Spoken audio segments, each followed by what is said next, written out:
In this section, we are going to have a look at what is the oxygen piping system.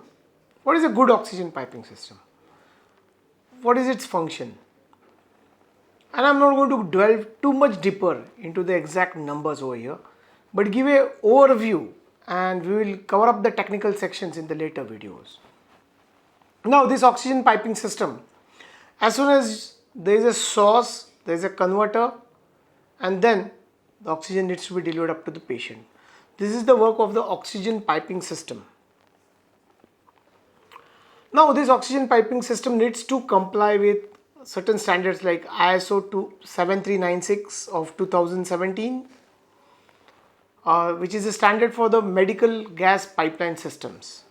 It is very much necessary because any leaks to this system, any leaks can have a devastating effect in the hospital premises and on the patients.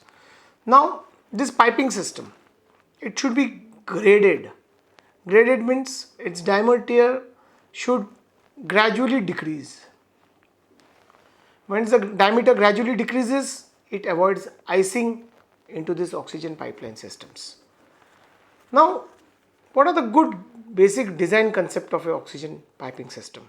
First, the oxygen piping system should have alarms and pressure regulatory valves. If the pressure is dropping beyond certain point, this alarm should go on and give an indication that there is something seriously wrong with the system and it requires an intervention. Secondly, at every section, every ward, where there is going to be a large delivery of oxygen, you should have a valve specifically to regulate the pressure of that ward. In these times, oxygen has become a very, very precious thing in India. So now, if you want to conserve oxygen, you can have wards where you can segregate low pressure oxygen required for patients which are milder conditions. And then we can have wards where there is a HDU delivery. This is a high density unit. We may have ventilators. Some of the people are still using HFNOs, which I really don't recommend. There are BiPAPs, machines which are going to pull in a lot of oxygen. Now here comes one concept which I want to tell is the endpoint of the oxygen before we proceed further into this topic. Now if we look at the endpoint of the oxygen, let us look what oxygen points will consume. A normal oxygen point which has oxygen piping connected to it or a cylinder, class B, class D type of cylinder can deliver from 0 to 15 liters per minute of oxygen. While HFNOs can deliver 0 to 60, 80 LPM of oxygen. The BiPAPs will require 0 to 15 LPM of oxygen. And the ventilators will operate in the range right up to 110 LPM of oxygen. In the NIV, the average consumption of oxygen can be around 50 liters per minute.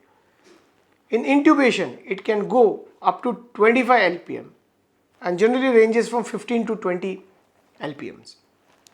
Now your piping should support this kind of delivery. To have this kind of delivery supported into ventilator sections, you may require a separate pipeline. If you don't have proper separate pipelines and if you randomly increase the ventilators and densely populate them, it will create adverse effect on your oxygen management system. In this condition, if you are going to increase the capacity into premise which is already having certain type of oxygen pipeline layout, you can spread out your ventilators so that suddenly there is no kind of a pressure sucking which will happen or suddenly drop of pressure that can happen because of so many ventilators operating in one area of the pipeline, and the pipeline may not support such kind of ventilators. While having this oxygen pipeline, you have to see that there are no leakages. It is properly colored. You put proper signages of the entire layout. All the walls are properly marked. Their pressure normal. The setting pressures are clearly indicated on the chart. A master plan is available. You have enough oxygen technician manpower which is trained 24/7 available in the hospital, at least one person who knows the entire layout and the problems that can happen in the oxygen piping. Those signages have a very huge importance. Having plans in the ward, putting separate walls into the ward, having trained manpower, and having the right kind of tools which are required, including a spanner that is required for the oxygen cylinders, is very much essential.